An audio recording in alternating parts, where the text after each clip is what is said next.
What's up everyone, Drunken Master D here, back with another review for Console X, and this time I'm going to get behind the wheel of Ubisoft's MMO online team racer, The Crew. The game gets a lot of mixed reviews, and it's mostly either you love it or hate it, and however, I'm somewhere in the middle of it. I actually enjoyed the time that I spent with it. I could definitely see some things that could be better, and I think they were a bit overzealous with the idea of using the entire United States to drive in, even though it is scaled down quite a bit. Alright, so let's talk about the story. It's nice for a game to have a storyline to follow and a direction to go in, but the story in this game is very cheesy and sometimes it's laughable. If you can get past that though, it's actually not horrible, and it can be rewarding when you accomplish some of the goals that they set for you. I did find myself getting sidetracked just by the massiveness of the world and wanting to free roam and explore certain areas. Ubisoft hyped this game as a massive MMO online experience, and maybe it would be that way if I was in an actual crew, but I don't know anyone else that has this or owns it, so my online experience was limited to finding people in searching for co-op or versus mode. And 9 out of 10 times I wouldn't even be able to find anyone because I just assume there's not anyone playing it. I'm not sure, but it would search and never find anyone. The couple times that it did, I would find people where the racing was good and competitive, but one example, I was playing multiplayer, I win the race against another guy, I come out after just beating him, he then spends the next 5 minutes chasing me down the road, trying to destroy me, run my car into the side of walls, and every possible thing, run me off the road, to the point where I just eventually click and go fast travel away from him to get away from him, because that's the type of people that you run into in multiplayer nowadays. Alright, so in the end, the hype for the online really didn't show through to me exactly what it could be. It was definitely a little bit overzealous. Graphically, the game it's not the best for next gen. I mean, you got games out there like Forza that really set a standard for graphics, and the game, I mean, it doesn't really hold up to that, but it's not bad. It's not horribly ugly. It's somewhere between last gen and next gen, but like it definitely could use some little tweaks here and there. I'm not like most people where graphics are the number one key. Gameplay is what's in it for me, and the gameplay is fun. The core essential of the gameplay, it kind of reminds me of somewhere between the openness of Test Drive Unlimited, but the arcade style of Need for Speed games. It's like somewhere in between both of those.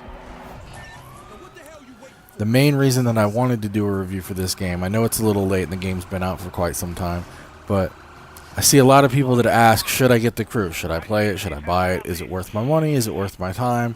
And then you've got people on one side that are 100% fuck no. They want nothing to do with it. They think it looks like shit, and they think it plays like shit. And then you've got some people that say it's fun once you get past a certain point. And I have to agree, it is fun once you get past a certain point. But you have to be, if you're the type of person that's 100% into cars, like you love cars, you love everything to do with cars, tuning them, hooking them up, racing, all that stuff, you're going to find some enjoyment in it. I mean, there's no way to not find enjoyment in it. There's a lot of cars, a lot of good choices. You just got to get past the cheesy storyline and the sometimes working multiplayer aspect of it, because other than that, the game is a fun game to play. Alright, when it comes down to score, I would honestly give this game a 6. It's not great, not bad, somewhere in the middle. And being a huge car person, I love cars.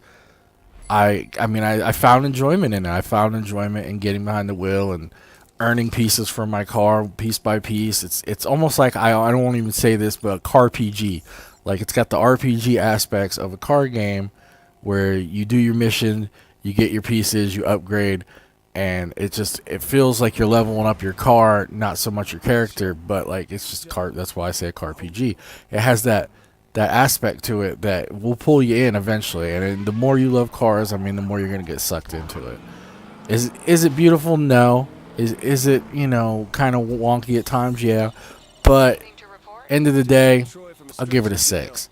And as far as buying it, do I think it's worth $60? No, I don't think it's worth $60. It's been out for a while now. Ubisoft's had a rough year as far as their games anyway. I guarantee that it's going to drop in price and be $20, $30 game by middle of the year, by summertime. If you're that into it or really want it, maybe go out and buy it now, but I'd say wait for a deal otherwise. Like, down the road $20 game. It's definitely worth a good $20 pickup, especially if you have buddies to play it with, because you can have a crew and you can run stuff together and do missions together. I think that aspect of it would make it a bigger selling point. But yeah, it's for me, it's not a definite buy unless you're really, really into cars, or you can get it really cheap. So that's my thoughts on it. Thanks for checking out my review of the crew. I hope you liked it. If you did, please like, favorite, and subscribe. Check out our other content on our YouTube channel, or come find us in Console X. It's the name of our Facebook group, and you can have a couple conversations with us there. And hope to see you guys again soon. Have a good one. So this is how it's gonna be. Winner gets a promotion. Loser takes it as a life lesson, and this argument is over.